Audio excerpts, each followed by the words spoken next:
Assalamualaikum, bertemu lagi dalam video demo yang kedua. Kita telah pun ada file untuk responden yang tidak keluar rumah. Kita nak tahu apakah alasannya dan juga apakah aktiviti yang disadangkan apabila tinggal di rumah. So, proses yang pertama kita telah masukkan dokumen dan proses itu adalah untuk membina kod. Oleh kerana kajian kualitatif seperti ini ataupun data kualitatif seperti ini, kita tidak boleh menjangkakan apakah faktor yang diberikan oleh responden, maka ia dinamakan sebagai induktif. So, kita kena baca dulu satu persatu dan barulah kita tentukan apakah statement yang crucial yang dinyatakan oleh responden untuk kita ambil sebagai satu alasan dan juga satu cadangan. Kita mulakan dengan alasan. So, contohnya tidak ada keperluan untuk keluar. Tidak ada keperluan untuk keluar. Kita boleh highlight semua ini dan kita pergi kepada open coding dan ditandakan sebagai, let's say, kenapa mereka tidak keluar. Katakan kita buat T sebagai tidak, underscore kodenya kita katakan sebagai tiada keperluan. Kemudian kita pun create, maka kita dapati tiada keperluan telah pun. Yang kedua pun sama juga, tiada keperluan. Maka kita boleh ambil quick coding ataupun kita boleh klik sini, kita drag and drop.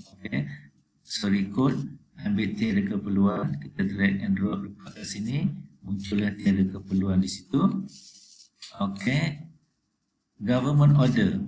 Jadi kita anggap ini sebagai satu lagi kod. Kita highlight kat sini.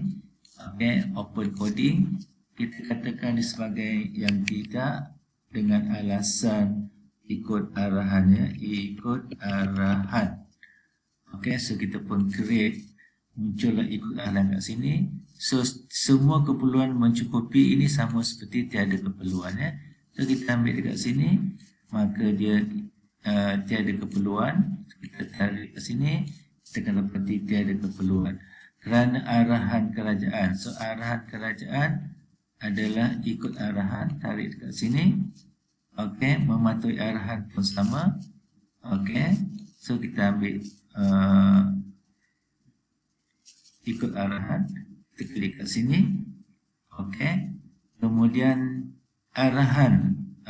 So arahan, satu lagi kita ambil ikut arahan kat sini. To protect myself. Ini kita katakan sebagai untuk keselamatan. Protect untuk keselamatan, supaya tidak dijangkiti. Jadi protect self, everyone else. Kita boleh buat open coding. Ini alasan yang berbeza tidak. Kita buat underscore. Kita anggap sebagai keselamatannya. Keselamatan. Berkaitan dengan jangkitannya. Ataupun kita katakan tidak kerana takut jangkitan. So kita pun create. Jadi kod ini kita yang berikan sendiri. So risau kepada jangkitan. So kita klik kat sini. Tak kat sini, risau jangkitan. Kita jangkitan kat sini. Dua, tidak takut dijangkiti COVID, maka kita pun ambil jangkitan sendiri. Kita tolak kat sini.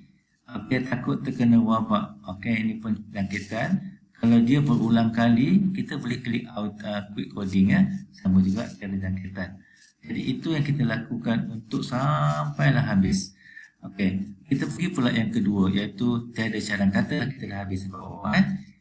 So sama juga, kita pun tak tahu apakah aktiviti yang akan dilakukan dicadangkan oleh mereka yang tidak keluar. Kita mengajar anak buat matematik. So kita katakan mengajar anak. Kita salah buat matematik ke buat apa. So kita kodkan sebagai mengajar anak. Jadi oleh kerana kodnya tak ada lagi, so kita buat open coding. Oleh kerana ini adalah bahagian yang kedua, kita tulis sebagai katakan aktiviti, sebagai AK, aktiviti. Katalah ajar anak. Kita boleh buat besar, kalau confuse ajar anak, kita pun create kat situ. Okey, tulis tesis. Okey, tulis tesis dengan explore electricity tu kita anggap sebagai sebagai akademik contohnya. So kita pun open coding. Ini semua berkaitan dengan okey, sekali lagi kita buat apa tadi? Kita buat okey, kod dia adalah AK AK for activity underscore academic ataupun tesis ya, ataupun tesis, dan maybe kita akan kaitkan juga dengan artikel. Okey, kita pun create. Okey, membaca paper ni pun kita katakan jatuh kategori yang sama. Kita buat quick coding saja. Ubah dekorasi rumah dalaman, okey, untuk setiap sudut. Okey, apa kita nak buat ni? Okey, yang ni maybe katakan ubah dekorasi dalaman rumah setiap sudut. Yang ni kita katakan sebagai open coding. Let's say kita katakan sebagai aktiviti contohnya, kita katakan sebagai hobi. Okey, katalah hobi kita boleh letak kat sini. Dan belajar tulis ni samalah, kita masih lagi di bawah kategori okey, tesis, tarik kat sini. Membereskan kerja rumah, membereskan kerja ni dua kod ya.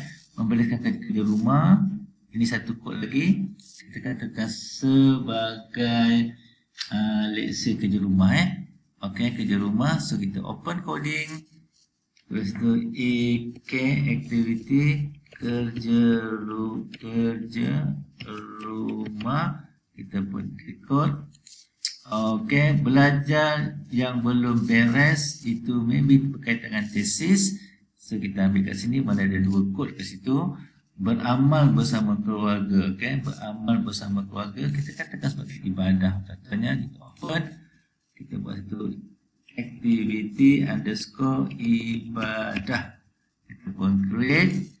Okey, muhasabah diri. Okey, yang ini kita katakan ibadah juga ibadah. Dan kita ada katakan tulis jurnal kita tesis.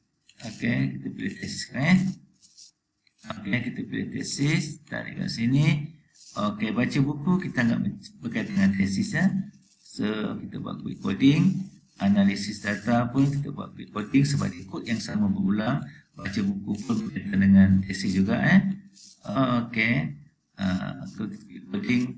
Okey, menulis tesis ada dua kod kat sini. Menulis tesis, ambil kod yang pertama.